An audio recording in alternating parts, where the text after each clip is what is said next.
الحمد لله الحمد لله نحمده ونستعينه ونؤمن به ونتوكل عليه ونعوذ بالله من شرور أنفسنا ومن سيئات أعمالنا من يهده الله فلا مضل له ومن يضلله فلا هادي له وأشهد أن لا إله إلا الله وحده لا شريك له وأشهد أن سيدنا ومولانا ونبينا ومولانا محمدا عبده ورسوله صلى الله تعالى عليه وعلى آله وأصحابه أجمعين. أما بعد فأعوذ بالله من الشيطان الرجيم. بسم الله الرحمن الرحيم. قل إن صلاتي ونسكي ومحياي ومماتي لله رب العالمين. آمنت بالله صدق الله مولانا العظيم وصدق رسوله النبي الكريم ونحن على ذلك من الشاهدين والشاكرين والحمد لله رب العالمين. بزرگان محترم اور برادران عزیز، السلام علیکم ورحمۃ اللہ وبرکاتہ. آج حضرت والد ماجد مدد العلوم کی طبیعت کچھ ناساز ہے، جس کی وجہ سے انہوں نے مجھے حکم دیا کہ میں یہاں پر آپ کے سامنے حاضر ہوں اور خطبہ اور نماز وغیرہ پڑھاؤں. ان کے لیے دعا فرمائیے کہ اللہ تعالیٰ کو مکمل صحت یاب فرمائے، عافیت عطا فرمائے، ہم سب کو عافیت عطا فرمائے، اور مجھے بھی صحیح بات، حق بات صحیح طریقے سے، صحیح نیت سے کہنے کی توفیق عطا فرمائے. آپ سب جانتے ہیں کہ یہ ذو الحجہ کا مہینہ ہے، اور اللہ تبارک و تعالیٰ نے مسلمانوں کے لیے یہ کچھ سال میں کچھ ایام ایسے رکھے ہوتے ہیں کہ جس کے اندر کچھ خاص عبادات ہیں، اور ان عبادات کی بہت زیادہ فضیلت ہے، اور وہ انہی ایام میں ہو سکتے ہیں، اس کے علاوہ کسی اور دنوں میں نہیں ہو سکتے. ذو الحجہ کے مہینے میں جیسے حج ہے اور قربانی ہے، یہ وہ دو چیزیں ہیں کہ جو صرف ذو الحجہ کے مہینے میں ہی ہو سکتی ہیں، نہ اس سے پہلے نہ اس کے بعد، اور جو دن مقرر ہیں انہی دنوں میں ہوگی. جس طرح کہ رمضان کے روزے رمضان میں ہی رکھے جا سکتے ہیں، اور جو رمضان کے روزوں کا ثواب ہے وہ در حقیقت رمضان میں ہی ملتا ہے. رمضان کے بعد آپ بے شک جتنے نفلی روزے رکھ لیں، لیکن جو رمضان کے روزوں کا ثواب ہے وہ ثواب رمضان میں ہی ملے گا. اسی طرح اور فرائض ہیں، نمازیں ہیں کہ ان کے اوقات ہیں، ان فرائض کو ان اوقات میں ادا کرنا فرض ہے. اس کے علاوہ جو بھی آپ پڑھیں وہ نفل ہوگی، سنت ہوگی، لیکن جو فرض ہے وہ اسی وقت ادا ہوگا. اسی طریقے سے اللہ تبارک و تعالیٰ نے یہ زمانہ جو ذو الحجہ کا ہے، اس کو ایک خاص فضیلت عطا فرمائی ہے کہ اس میں انسان ان ایام کے اندر، یہ جو شروع کے 10 دن ہیں عشرہ ذی الحجہ، یہ خاص طور پہ بڑی عبادات کے ایام ہیں، اور اس کے اندر زیادہ سے زیادہ بندے کو عبادت کرنی چاہیے، اور راتوں کو بھی زیادہ سے زیادہ انسان ذکر اذکار کرے. اور اس مہینے کے اندر جو قربانی ہے قربانی جو ہے یہ در حقیقت لفظ قرب سے نکلا ہے. قرب کے معنی ہے قریب ہونا. تو یہ اللہ تعالیٰ کے تقرب کا، اللہ تعالیٰ کے قریب ہونے کا بہترین ذریعہ ہے. اور دراصل یہ ایک سنت ہے حضرت ابراہیم علیہ السلام کی، کہ جب ان کو خواب کی شکل میں ایک وحی آئی کہ جس میں انہوں نے دیکھا کہ میں اپنے بیٹے کو اسماعیل علیہ السلام کو ذبح کر رہا ہوں، تو چونکہ وہ نبی تھے اور نبی کے جو خواب ہوتے ہیں وہ وحی ہوتے ہیں، تو انہوں نے اپنے بیٹے سے تذکرہ کیا کہ بیٹا میں نے خواب میں دیکھا ہے کہ میں تمہیں ذبح کر رہا ہوں. اب وہ بیٹے بھی نبی کے بیٹے تھے اور خود بھی نبی تھے، نبی ہو گئے ہوں گے یا بعد میں نبی بنے ہوں گے، لیکن بہرحال نبی کے بیٹے تھے. تو انہوں نے فرمایا کہ آپ کو جو حکم دیا گیا ہے آپ کر گزریے، آپ بے شک مجھے انشاءاللہ صبر کرنے والوں میں سے پائیے.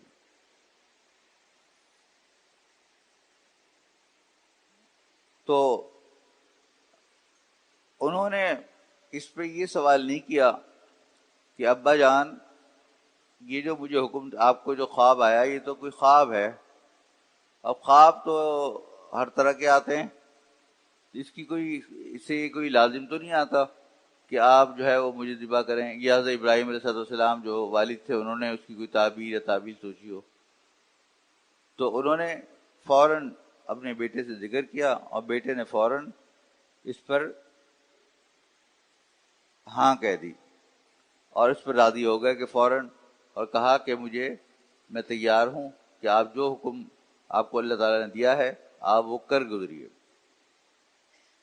تو قرآن کریم میں فرمایا کہ فلما اسلما وتلہ للجبین، کہ جب دونوں اسلام لے آئے. اب یہاں پہ اسلام لانے کا مطلب ہے انہوں نے سر جھکا دیا. اسلام در حقیقت نام ہی اس بات کا ہے کہ انسان اپنا سر جھکا دے اللہ تعالیٰ کے آگے. اور حضرت اسماعیل علیہ السلام نے فرمایا تھا حضرت ابراہیم سے کہ کہیں ایسا نہ ہو کہ میرا چہرہ دیکھ کر آپ کو میرے پر محبت یا رحم آ جائے تو اس کی وجہ سے آپ کا چلتی ہوئی چھری رک جائے تو مجھے آپ الٹے پیشانی کے بل لٹا دیجیے گا. تو انہوں نے ان کو پیشانی کے بل لٹا دیا وَتَلَّهُ لِلْجَبِينِ. تو جب انہوں نے لٹا دیا تو اس کے بعد جب چھری پھیری تو انہوں نے تو اپنا کام کر لیا. اب یہاں سے اللہ تعالیٰ نے کہا کہ بھائی تمہارا کام، تم نے اپنا کام کر لیا. اور تو اللہ تعالیٰ نے فرمایا کہ تم نے اپنے خواب کو سچا کر دکھلایا. اور اب دیکھو کہ یہاں پر اس کی جگہ پر ایک وہ ہے جو کہ ایک دمبا جو ہوتا ہے، مینڈھا اس کی جگہ پر تھا جو ذبح کیا ہوا وہاں پہ پڑا تھا. تو اور حضرت ابراہیم علیہ حضرت اسماعیل علیہ السلام کو صحیح سالم رکھا. تو اللہ تعالیٰ کو ان کی یہ ادا اتنی پسند آئی کہ میرے بندے نے میرے حکم کو بغیر کسی چون و چرا کے، بغیر کسی سوال کے مان لیا اور اس پر فوراً عمل کر لیا. تو اس کام کو اللہ تعالیٰ نے دوسروں آنے والی امتوں کے لیے بھی مقرر فرما دیا. جو نے فرمایا وَتَرَكْنَا عَلَيْهِ فِي الْآخِرِينَ، کہ جو آنے والی امت ہے ان لوگوں، یہ لوگ بھی یہ کام کریں کہ بچڑا یا کوئی قربانی یا جانور ذبح کریں تاکہ اس سنت پر عمل ہو. تو جیسا کہ ہم سب جانتے ہیں کہ یہ جو قربانی کی سنت ہے یہ 10 تاریخ 10 ذی الحجہ سے لے کر 10، 11، 12 ان 3 دنوں میں یہ قربانی کی جاتی ہے. اس سے پہلے بھی نہیں ہوتی اور اس کے بعد بھی نہیں ہوتی. اور اس کا جو فلسفہ ہے یا اس سے جو ہمیں ایک سبق حاصل ہوتا ہے وہ یہ ہوتا ہے کہ دین کا مطلب ہے اتباع کرنا. دین کے معنی بھی یہی ہیں کہ اتباع کرنا، اللہ کا تعالیٰ کا جو حکم آ جائے اس کی آگے سر تسلیم خم کر دے۔ آپ دیکھیے حج کے اندر جو لوگ حج پہ جا رہے ہیں، یہ جو حج ادا کرتے ہیں، تو حج کے اندر ویسے تو حرم شریف اور مکہ مکرمہ کے اندر مسجد حرام کے اندر نماز پڑھنا 1,00,000 نمازوں کے برابر ثواب ہے، اور لوگ زندگی میں جاتے ہوئے ترستے ہیں کہ کس طرح ہم وہاں پہنچ جائیں اور حرم شریف میں نماز پڑھیں یا طواف کریں۔ لیکن ان ایام میں حکم دیا گیا کہ تم لوگ مکہ مکرمہ سے نکل کر مینا کے میدان میں چلے جاؤ، اور وہاں پر جا کر 8 ذی الحجہ کو اپنا وقت گزارو، اور پھر وہاں پہ نمازیں پڑھو، اور اس کے بعد وہاں سے ایک اور میدان ہے جو کہ یوم عرفہ کے دن 9 تاریخ کو، تو وہاں پہ چلے جاؤ اور وہاں پہ جا کر عرفات کے اندر وقوف عرفہ کرو، اور پھر مغرب کی نماز تک یہ جاری رہے گا۔ پھر مغرب کے بعد وہاں سے روانہ ہو، اور روانہ ہو کر مزدلفہ چلے جاؤ اور وہاں پر رات گزارو، اور فجر تک وہاں پہ رہو، اور اس کے بعد پھر تم جو ہے بنا آؤ 10 تاریخ کو اور قربانی کرو، اور اس کے علاوہ پھر طواف زیارت وغیرہ کرو اور اپنا احرام کھول لو۔ تو یہ جو ہے ترتیب کہ فلاں تاریخ کو فلاں وقت یہ کام کرنا ہے۔ کوئی آدمی پورے سال میں اگر مینا جا کے ٹھہر جائے، یا عرفات میں قیام کر لے، یا مزدلفہ میں قیام کر لے، یا جمرات رمی جمرات کر لے، کچھ نہیں ملے گا اس کو، کوئی فائدہ نہیں ہوگا۔ اس سے کیا پتہ چلتا ہے؟ اس سے پتہ چلتا ہے کہ بندہ اللہ تعالیٰ کا عاشق ہے۔ یہ دونوں عبادتیں، حج ہو یا قربانی ہو، یہ انسان کو توجہ دلاتی ہے کہ ہمیں اللہ تعالیٰ سے عشق ہونا چاہیے۔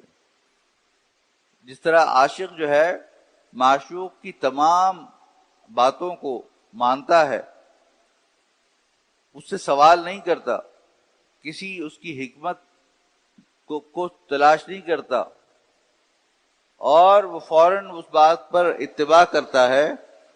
یہی مومن کی شان ہے کہ وہ یہ کام کرے کہ جو اللہ تعالی نے بتایا وہ یہ کام کرے۔ تو در حقیقت یہی عشق ہے۔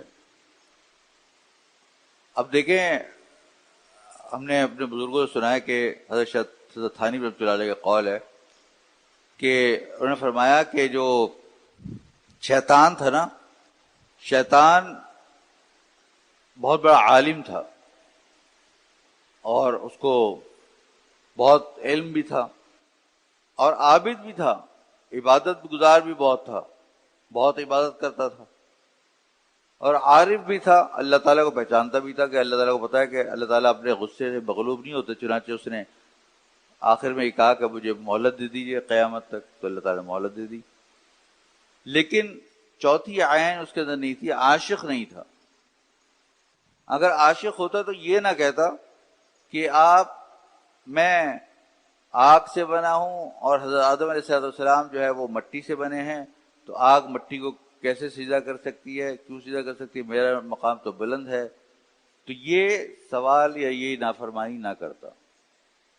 تو جو عاشق ہوتا ہے وہ در حقیقت اللہ تعالیٰ کی تمام باتوں کو بالکل اسی طریقے سے، جس طریقے سے بتلایا گیا ہے، اسی طریقے سے مانتا ہے۔ اور اس کی بہت مثالیں ہیں۔ آپ دیکھیے نمازوں کے اندر، اگر آپ جو دین ہے، جیسے میں نے عرض کیا کہ یہ اتباع کا نام ہے، اگر انسان یہ سوچے کہ بھئی میں مغرب کے اندر 3 کے بجائے 4 رکعتیں پڑھ لوں، تو کیا اس میں ہم نے برا کیا؟ 1 رکعت زائدی تو پڑھی، مزید سجدہ کیا، مزید قیام کیا، رکوع کیا، لیکن کیا ہوگا؟ اس سے وہ مغرب کی نماز ہی ادا نہیں ہوگی، کیونکہ 3 رکعتیں ہی پڑھنی تھی اس کو۔ یا فجر میں 4 پڑھ لے یا ظہر میں 2 پڑھ لے تو اس کی نماز ادا نہیں ہوگی۔ تو یہی بات ہے در حقیقت کہ ہمیں جو شریعت کے بتلائے ہوئے احکام ہیں اس کے اندر، چاہے یہ عبادات ہوں، چاہے معاشرت ہو، چاہے اخلاق ہوں، چاہے معاملات ہوں، اس کے اندر ہمیں یہ نہیں دیکھنا کہ بھئی اس کے پیچھے حکمت کیا ہے۔ اب بعض لوگ یہ کہتے ہیں کہ بھئی آپ قربانی کرتے ہیں، اتنا جانوروں کو ذبح کرتے ہیں، تو اس کے بجائے آپ لوگوں کو صدقہ خیرات کر دیں۔ تو بھائی بات یہی ہے کہ اگر یہ چیز ہوتی تو شریعت کے اندر پھر آپ اپنی مرضی سے جو مرضی آئے کر لیتے۔ نماز پڑھنے کے بجائے آپ کہتے ہیں یار نماز پڑھنے میں تو غریبوں کو فائدہ نہیں ہے، لہذا میں غریبوں کے فائدے کے لیے میں ان کو صدقہ دے دوں گا نماز کی جگہ، اور ہر طرف اپنی اپنی مرضی سے آپ فیصلے کرنا شروع کر دیں۔ تو دین کہاں ہوا، وہ اتباع کہاں ہوئی؟ اور یہی فرق ہے در حقیقت سنت اور بدعت میں، کہ سنت وہ چیز ہے کہ جو حضور پاک صلی اللہ علیہ وسلم نے کوئی کام کیا ہو یا کوئی ارشاد فرمایا ہو تو سنت ہے۔ ایک مرتبہ حضور اکرم صلی اللہ علیہ وسلم نے ارشاد فرمایا کہ ایک زمانہ وہ آئے گا کہ جس میں 70 سے زیادہ فرقے ہو جائیں گے۔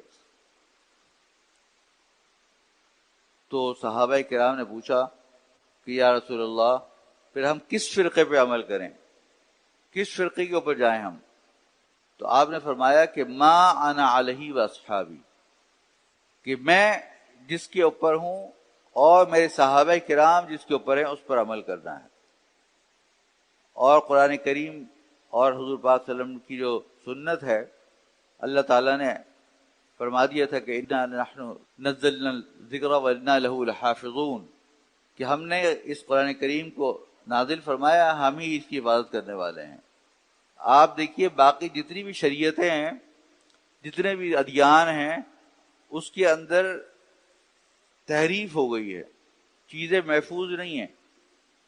آپ کو ان کے انبیاء کرام یا ان کے حالات زندگی یا ان کے اقوال و افعال یا ان پر نازل کردہ کتابیں یا دوسرے ادیان، ان ادیان کے موجد بانی اور ان کی سیرت، ان کا طریقہ، کوئی چیز محفوظ نہیں ہے۔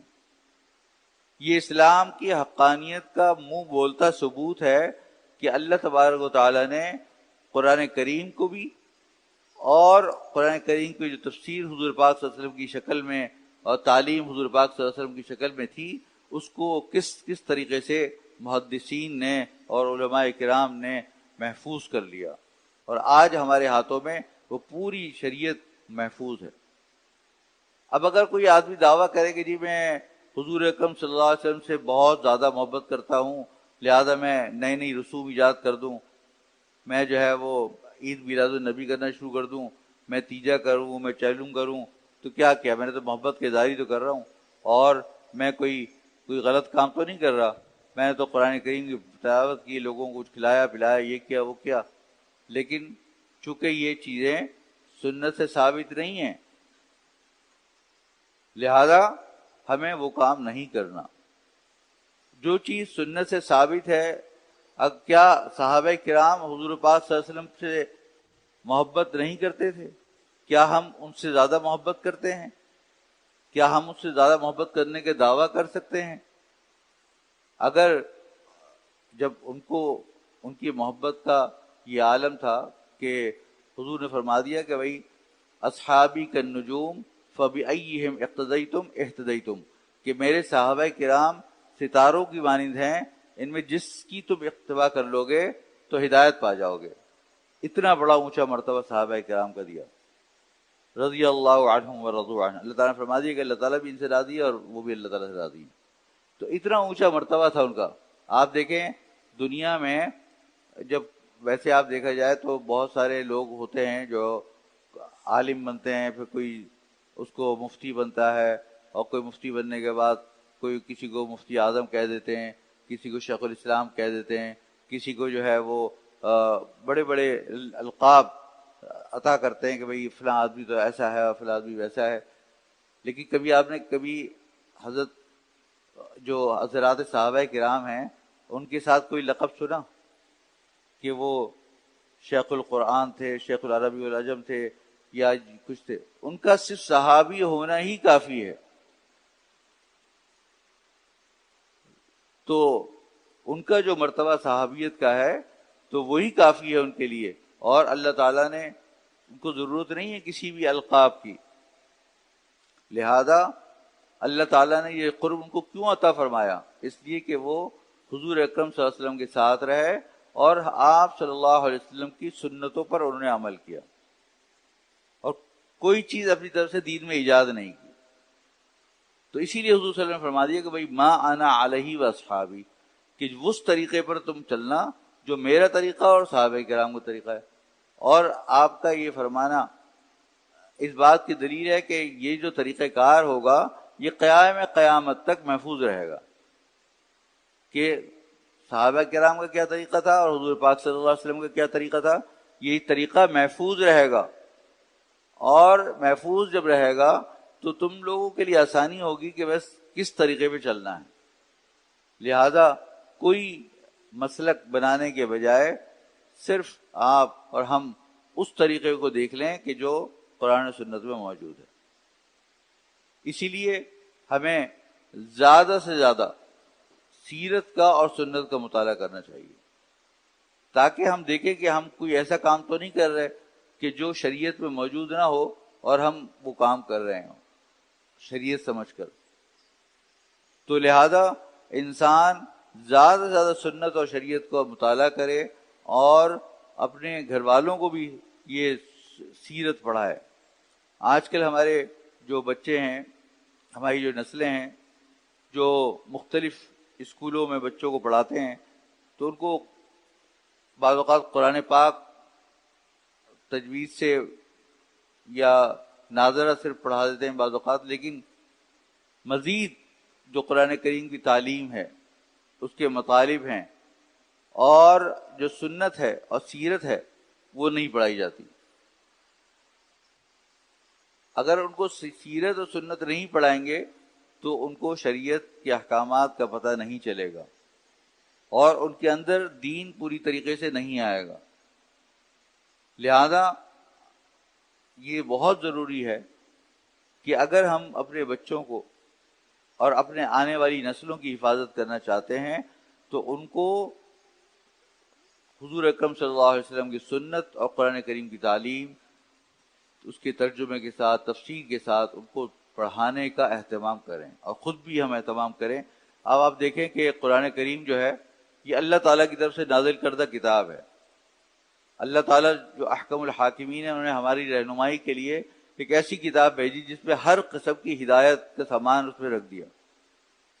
تو اگر ہمارے پاس کبھی کسی بادشاہ کا کوئی لیٹر آئے، کوئی خط آئے، تو ہم کیا کریں گے؟ ہم تو سب سے پہلے دیکھیں گے کہ دیکھیں ہو سکتا ہے ہمارے لیے کیا لکھ کے بھیجا ہے. ہم بغیر کسی تاخیر کے اس کو کھول کے پڑھیں گے. لیکن جو اللہ تعالیٰ کی جو کتاب ہے، جو اللہ تعالیٰ نے ہمیں بھیجی ہے، ہمارے اوپر بھیجی ہے، اس کو ہم نے طاق میں سجا کے رکھ دیا اور اس کی تعلیمات کیا ہیں اس کو نہیں ہم پڑھتے. تو یہ چیزیں اپنانے کی ضرورت ہے. تو خلاصہ یہ بات کا کہ جو قربانی ہے اور یہ حج ہے، یہ در حقیقت ہمیں یہ سبق دیتی ہے کہ دین صرف اور صرف اتباع کا نام ہے، اور یہ در حقیقت عاشقانہ عبادت ہے. کیونکہ حج کے اندر انسان جب حج کرنے جاتا ہے تو اس کا جسم بھی اس میں خرچ ہوتا ہے، مال بھی خرچ ہوتا ہے اور محنت بھی ہوتی ہے.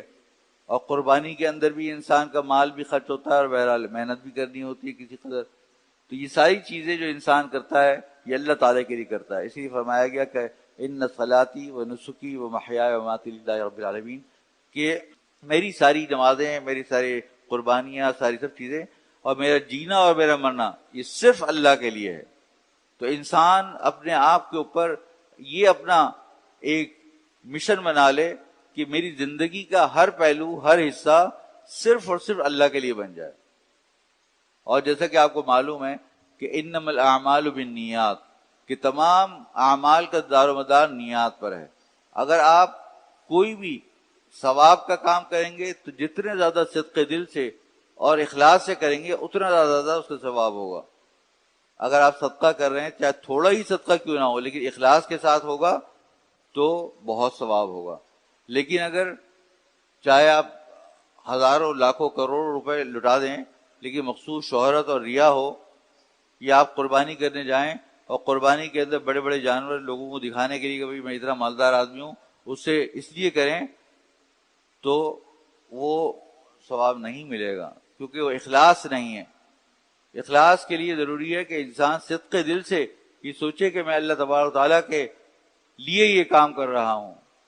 اور اسی طریقے سے انسان اپنی زندگی کے اندر جتنے بھی جائز کام ہیں اس کے اندر یہ نیت کر لے کہ مثال کے طور پہ کوئی انسان اپنے گھر والوں کے ساتھ، والدین کے ساتھ، بیوی بچوں کے ساتھ حسن سلوک سے پیش آتا ہے، صلہ رحمی کرتا ہے، تو یہ سوچے کہ بھئی یہ ہمارے حضور کا حکم تھا، ہمارے حضور صلی اللہ علیہ وسلم کی سنت تھی، قرآن پاک کی تعلیم ہے اس کے بارے میں، تو اس کو اس چیز کا ثواب ملے گا.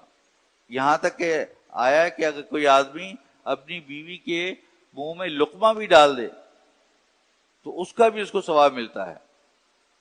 تو کوئی آدمی اپنی بیوی سے محبت کر رہا ہے، حالانکہ وہ اپنے بیوی بچوں سے تو ویسے ہی بندہ محبت کرتا ہے، لیکن یہ سوچے کہ ہمارے حضور صلی اللہ علیہ وسلم بچوں سے کتنے محبت کیا کرتے تھے، بزرگوں سے کتنی محبت کیا کرتے تھے، کتنا اکرام کیا کرتے تھے.